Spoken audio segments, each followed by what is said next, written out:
ओम नमः शिवाय। तंत्र के रचयिता भगवान शिव को मेरा नमस्कार है। आज मैं आपको एक ऐसा प्रयोग बताऊंगा जिससे कि आप अपने किसी भी साध्य व्यक्ति को अपनी ओर आकर्षित कर सकते हैं। ये ऐसा कर्म है जिससे कि आप किसी भी स्त्री पुरुष को अपनी ओर उसका झुकाव कर सकते हैं, उसमें एक खिंचाव पैदा कर सकते हैं। मैंने पूरे भारत का भ्रमण किया है और जहाँ से मुझे जो मंत्र मिल जाता था मैंने उसको संजोया और मेरे अधिकांश मंत्र जो हैं उनका मैंने एक कलेक्शन बनाया और उसको searchstops.com पे डाल दिया। तो ऐसे भी कुछ मंत्र होते हैं जिनको कि पब्लिक डोमेन में नहीं दिया जाता, लेकिन फिर कभी कभी ऐसा मन आता है कि अगर ये मंत्र लोग प्रयोग नहीं करेंगे, इनकी सार्थकता इनको पता नहीं लगेगी, तो ये नष्ट हो जाएंगे, इनका कोई काम ही नहीं है। जब तक ज्ञान को छुपाया जाएगा तब तक वो ज्ञान जो है वो नष्ट ही होता रहेगा।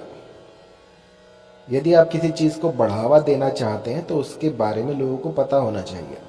जब तक आप वहाँ पहुँच ही नहीं सकते तो वहाँ तक पहुँचने का फिर कोई मतलब ही नहीं है। तो इसी कारण से मैं कुछ ऐसे अपने गिने चुने मंत्र जो कि मैंने एक अलग संग्रह जिनका बनाया था वो मैं आज आपको बताऊंगा। तो ये कुछ ऐसे रसायन होंगे, कुछ ऐसे मंत्र होंगे, कुछ ऐसे उपाय होंगे जो कि पलक झपकते ही काम करते हैं।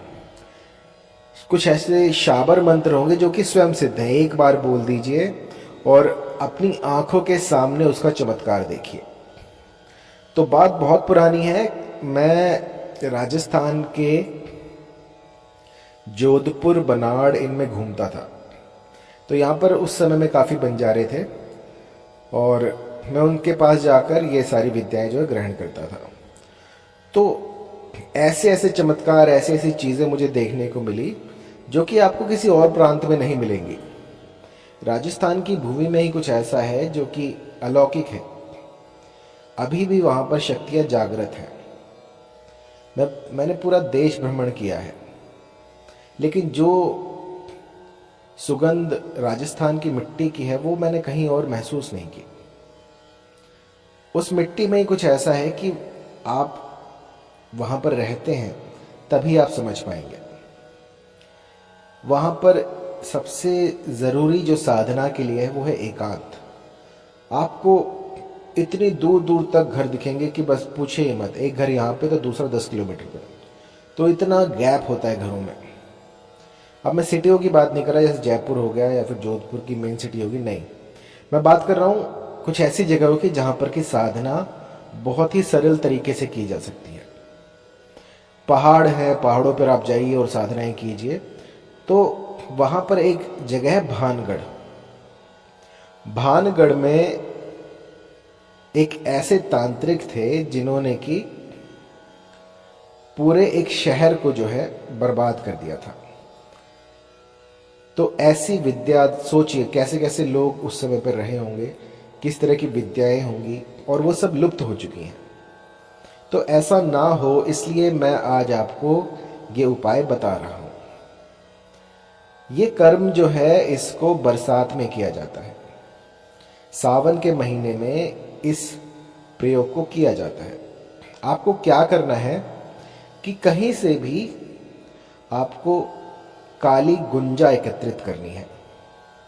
राजस्थान में से चिरमी कहते हैं। चिरमी ये अनेकों रंग की होती है, सफ़ेद होती है, लाल होती है, काली होती है। तो इन तीनों का अपना एक महत्व है। जो काली गुंजा होती है वो माँ काली का रूप होती है, और जो लाल गुंजा होती है वो माँ भगवती का, माँ लक्ष्मी का रूप होती है, और जो सफ़ेद गुंजा होती है वो माँ सरस्वती का रूप होती है। तो पहले के ज़माने में लोग इससे सोना तोलते थे, और सोना तोलने से पहले ये जो बीज हैं ये इतने महंगे आते थे कि सोना भी इनको खरीद नहीं पाता था। जैसे जैसे इनकी कल्टीवेशन हुई और ये बढ़ोतरी हुई इनमें, तो लोग इनका प्रयोग भूल गए। तो आज मैं आपको बताऊंगा काली गुंजा का एक ऐसा प्रयोग जिससे कि आप किसी को भी पलक झपकते ही वशीभूत कर सकते हैं। आपको करना क्या है, काली गुंजा जो है वो एकत्रित कर लीजिए और उसके बाद जब बारिश हो तो बारिश का पानी किसी एक लोटे में ले लें। उस लोटे में काली गुंजा के 12 बीज आपको डाल देने हैं। एक दिन के लिए उन बीजों को वहीं पर रहने दें और उसके बाद आपको वो बीज वहां से निकालकर लगा देने हैं। लगाने के बाद जो है आपको उस साध्य व्यक्ति का नाम लेना है और कहना है कि मुझे इस स्त्री से प्रेम हो गया है और ये मेरे वश में हो जाए, या फिर जो भी आप यहाँ पे अपना जो भी मनोरथ हो वो स्पष्ट कर सकते हैं कि इस स्त्री का या इस पुरुष का मुझसे प्रेम हो जाए, और एक एक बीज लगाते जाएं। ये 12 बीज आपको लगा देने हैं और देखें सबसे पहले कौन सा बीज जो है वो अंकुरित होता है।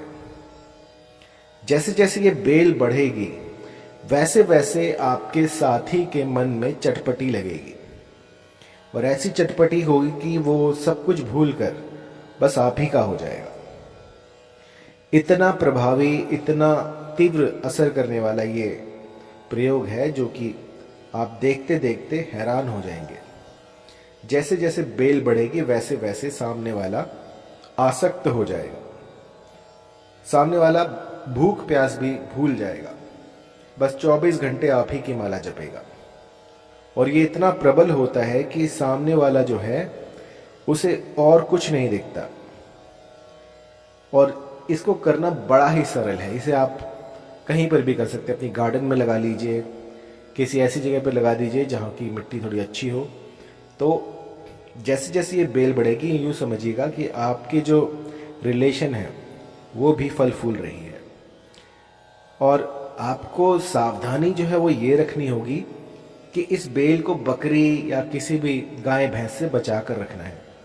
यदि ये बेल जो है किसी ने खा ली तो जो आपकी रिलेशन थी उसमें खटास आ जाएगी। तो वो कहने का तात्पर्य ये है कि जैसे ही आप ये प्रयोग शुरू करें तो सबसे पहले एक स्थान सुनिश्चित करें, उस स्थान पर इस काली गुंजा का पेड़ लगाएं, जो बेल होगी वो लगाएं। और इसका आपको ध्यान भी रखना है कि इसे कोई खाए ना, कोई तोड़े ना, क्योंकि यदि ये बीच में से टूट जाती है या फिर किसी कारणवश भारी बारिश हो जाए या फिर कुछ पेड़ पुड़ इस पर गिर जाए, यदि ये टूट गई तो आपका रिश्ता जो है वो खराब हो जाएगा।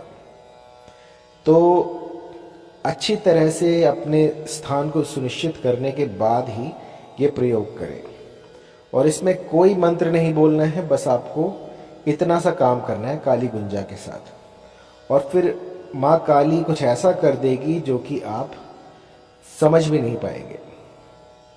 चमत्कार इसी दुनिया में होते हैं और ये जो मैंने चमत्कार आपको बताया है ये आपकी आंखों के सामने होगा।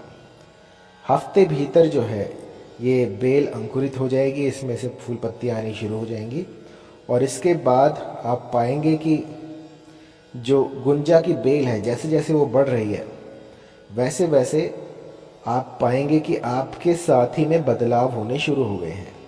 चाहे कितना ही पत्थर दिल क्यों ना हो, वो भी इस प्रयोग के सामने पिघलता है। मैंने तो ऐसे ऐसे लोग देखे हैं जिन्होंने कि 5-5 साल से ब्लॉक कर रखा था, लेकिन इस प्रयोग के करने के बाद 1 हफ्ते के भीतर भीतर उनका कोई ना कोई संदेशा आ जाता है। यदि आपके साथी ने आपको ब्लॉक कर रखा है तो आप इसका प्रयोग कर सकते हैं। और यदि रिलेशन में मनमुटाव हो, किसी भी तरह की कोई खटास हो गई हो, तब भी इसका प्रयोग किया जा सकता है। इस प्रयोग को करने से पहले भली प्रकार से एक बार मुझसे संपर्क करें।